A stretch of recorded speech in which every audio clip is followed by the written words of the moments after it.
18ই জানুয়ারি অত্যন্ত গুরুত্বপূর্ণ একটা দিন। তার কারণ এতদিনের এত মুভমেন্ট, এতদিনের এত চাহিদা, দাবি দেওয়া, শুধুমাত্র আমাদের শহর কলকাতা বা রাজ্য বা দেশ কেন, পৃথিবীর বিভিন্ন দেশের বিভিন্ন শহরের কোনায় কোনায় প্রতিবাদের ঝড় উঠেছিল যে ঘটনা নিয়ে, জাস্টিস চেয়ে, বিচার চেয়ে। সেই বিচার অবশেষে মিলবে 18 তারিখ, 18ই জানুয়ারি। রায় ঘোষণা করবেন বিচারক। আর্জি করে আজ থেকে ঠিক 5 মাস আগে যে ঘটনা ঘটেছিল, ওই তরুণী চিকিৎসকের সঙ্গে কে করেছিল, কারা করেছিল। বিচার প্রক্রিয়া শেষ, এবার রায় ঘোষণা। বিচারক জানিয়ে দেবেন কে বা কারা এই জঘন্যতম অপরাধ করেছে। কি সাজা হবে তাদের? ফাঁসি, যাবজ্জীবন? এখন শহরের অলিতে গলিতে এই একটাই প্রশ্ন ঘুরপাক খাচ্ছে, দোষীকে, দোষী কারা, তাদের শাস্তি কি হবে? ঠিক এই রকম একটা জায়গায় দাঁড়িয়ে আমরা 5 মাস পিছিয়ে যাই। 9 জানুয়ারি থেকে 9 আগস্ট, 9 আগস্ট 2024 সকালে আর্জি করে জরুরি বিভাগের সেমিনার হলে দেহ মেলে তরুণী চিকিৎসকের, এবং তার ঠিক 24 ঘন্টার মধ্যে একজনকে গ্রেপ্তার করা হয়। কিসের ভিত্তিতে গ্রেপ্তার করা হয়? না, ক্লোজ সার্কিট ক্যামেরার ফুটেজ দেখে তাকে গ্রেপ্তার করে কলকাতা পুলিশ। কে সে? Civic volunteer Sanjay Roy.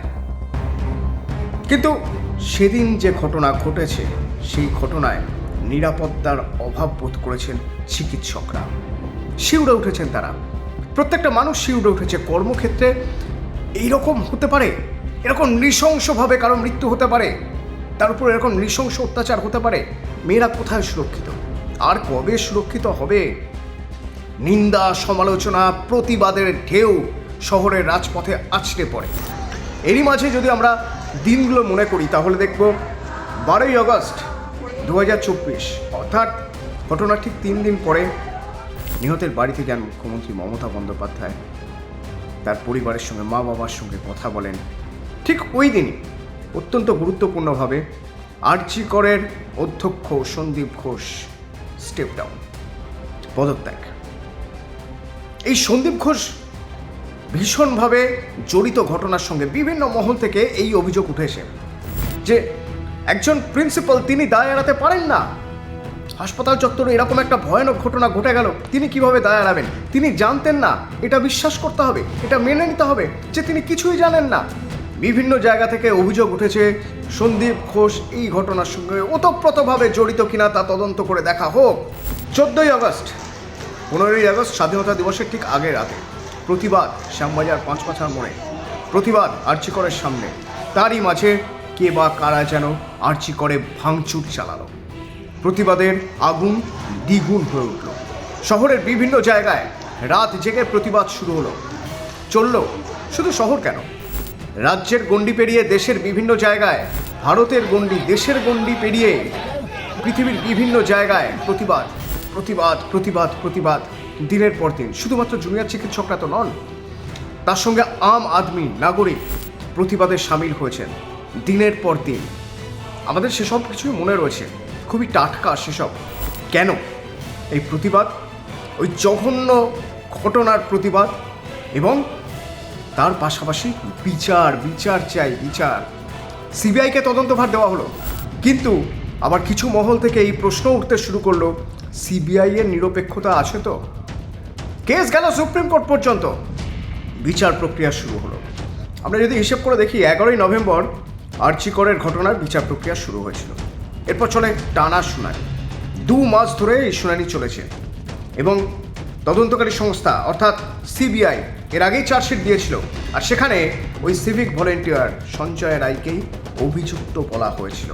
আদালতে তার সর্বোচ্চ শাস্তির দাবি জানিয়েছিল কেন্দ্রীয় তদন্তকারী সংস্থা। কিন্তু এখানে আবার ওই সিভিক ভলেন্টিয়ারের আইনজীবী তিনি দাবি করছেন যে না, সঞ্জয় রায় নির্দোষ।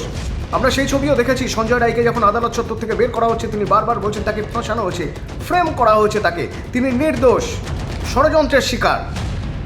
কিন্তু সেখান থেকেই আবার সিবিআই এর আইনজীবী জানাচ্ছে যে এই ঘটনার তদন্তে যে সমস্ত তথ্য প্রমাণ পাওয়া গিয়েছে তাতে এটা প্রমাণিত যে অভিযুক্তই সেদিন এই ঘটনা ঘটিয়েছে। এবার প্রশ্ন উঠছিল, আদৌ একজনের পক্ষে এই ঘটনা ঘটানো কি সম্ভব? কখনোই সম্ভব নয় মনে করছিলেন অনেকে, দাবি করছিলেন যে না, হয়তো অনেকে রয়েছেন, আড়াল করা হচ্ছে, শুধুমাত্র একজনের কথা বলা হচ্ছে, একজনকে স্কেপগোট করা হচ্ছে। এই অভিযোগ বিভিন্ন মহল থেকে উঠেছে। সিবিআই কিন্তু জানাচ্ছে যে ঘটনার তদন্তে যে সমস্ত তথ্য প্রমাণ মিলেছে তাতে একজনই অভিযুক্ত এবং একজনের পক্ষে ওই ঘটনা ঘটানো সম্ভব। বিশেষজ্ঞ চিকিৎসকদের রিপোর্টও তাই বলছে এবং সেই সব তথ্য প্রমাণ উল্লেখ করে ধৃতের সর্বোচ্চ সাজার আবেদন করেছে সিবিআই। কিন্তু নির্যাতিতার পরিবার তো মানতে চাইছে না। তারা বলছেন যে সিবিআই সঠিক পথে তদন্ত করুক, একজনের পক্ষে বোধহয় এই ঘটনা ঘটানো সম্ভব নয়। তারা সত্যিটা জানতে চান। সন্তান হারিয়েছেন তারা চাইছেন আর কারো কোল যেন না খালি হয় এভাবে, এত যন্ত্রণা পেয়ে কারো সন্তানকে যেন মরতে না হয়। তারা চাইছেন এই ঘটনার প্রকৃত তদন্ত হোক, কোথাও কোনো তথ্য যেন কেউ না লুকোতে পারে। আদালত সব পক্ষের কথা শুনেছে, শোনার পর তারপর জানিয়ে দিয়েছে যে বিচার প্রক্রিয়া শেষ।